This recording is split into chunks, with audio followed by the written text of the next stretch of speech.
Tom whitewashes a fence. Saturday morning, the summer world was full of life. There was a song in every heart and cheerfulness on every face. The trees were in bloom and the fragrance of blossom filled the air. The hills beyond the village was covered with green vegetation and it lay just far enough away to seem a wonderful joy. इस paragraph में बताया गया है कि Saturday morning के दिन लोग बहुत ज़्यादा खुश थे, लोगों के फेस पे स्माइल थी, जो फ्लावर्स की स्मेल थी वो बहुत ज़्यादा प्लीजिंग थी। वहाँ पर जो विलेज थी वहाँ पे एकदम ग्रीन ग्रीन वेजिटेशन थी और ये सब जो वहाँ पे लोग रहते थे उनके लिए खुश रहने के लिए ये सब बहुत काफ़ी था। Tom appeared on the pavement with a bucket of whitewash and a brush. He looked at the fence at the uninspiring sight और ग्लैडनेस लेफ्ट हिम। इस लाइन का मतलब है कि जब Tom white wash and brush bucket लेके आया तब उसकी सारी हैप्पीनेस एक सैड मोमेंट में बदल गई, जो कि उसको 30 yards of broad fence 9 feet high को वाइट वॉश करना था। He had to whitewash 30 yards of broad fence 9 feet high. Life to him seemed meaningless. He began to think of fun he had planned for this day and his sorrows multiplied. जब Tom को पता चला कि इसको 30 yards की fence white wash करनी है तो उसकी जितनी भी खुशी थी, उसकी जितनी भी लाइफ की हैप्पीनेस थी वो एकदम मीनिंगलेस हो गई। उसके पास कोई शब्द भी नहीं थे बोलने को। सोचा था कि वो अपने फ्रेंड्स के साथ खेलेगा तो उसका जो दुख था वो डबल हो गया। Soon the free boys would come and ridicule him for having work. He thought of an excellent idea. तो जो उसके दोस्त थे उनके पास कोई काम नहीं था तो फिर वो टॉम के पास आया, उसको चिढ़ाने लगे कि तुम्हें आज छुट्टी के दिन भी काम करना पड़ रहा है। तो टॉम के दिमाग में एक आइडिया आया कि he took up his brush and went calmly to work. Ben Rogers came view presently. He was very boy of all those ridicule he had been dreading. Ben was eating an apple and seemed to be in high spirits. Tom went on whitewashing and paid no attention to him. Ben started at him for a moment and then said, "You are trouble, aren't you?" Tom ने क्या किया कि उसने अपने brush को उठाया और वो अपने काम पर चला गया।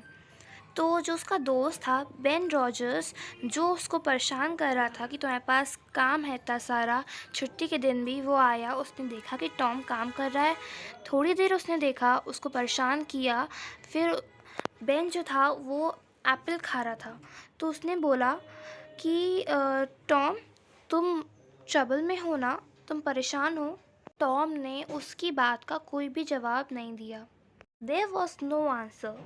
Tom surveyed his last touch with the eye of an artist, gave his brush another gentle sweep, and inspected the result as before. Ben went up and stood by the side of Tom. Tom's mouth watered for the apple, but he stuck to his work. Tom ने Ben की बात का कोई भी जवाब नहीं दिया और वो अपने काम में लगा रहा। उसने अपनी फेंस को जो वाइट वॉश कर रहा था उसको एक आर्टिस्ट की नज़रों से देखा और उसने अपने ब्रश को एक जेंटल स्विप दिया। उसने जैसा काम किया था उसने अपने काम को इतने गौर से देखा कि लगा कि कितना अच्छा काम किया है उसने।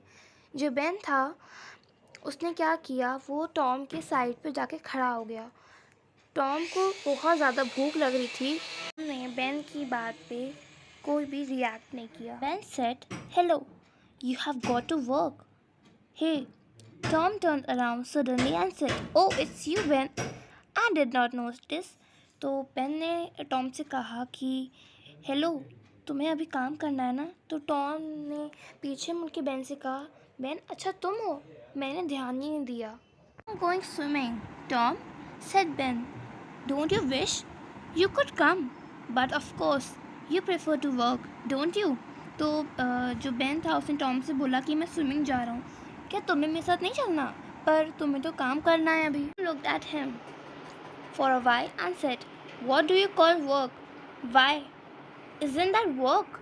ने उससे कहा कि तुम वर्क को क्या कहते हो? क्या ये वर्क नहीं है?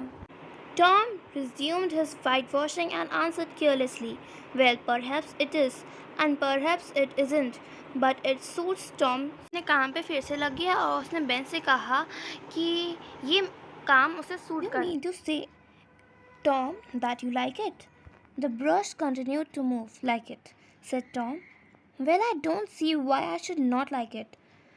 Does a boy get a chance to whitewash a fence every day?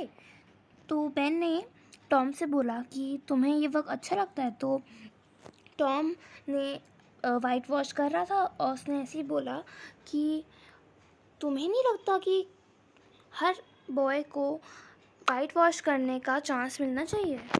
Put the thing in a new light. Ben stopped eating his apple. Tom swept his brush back and forth softly like an artist.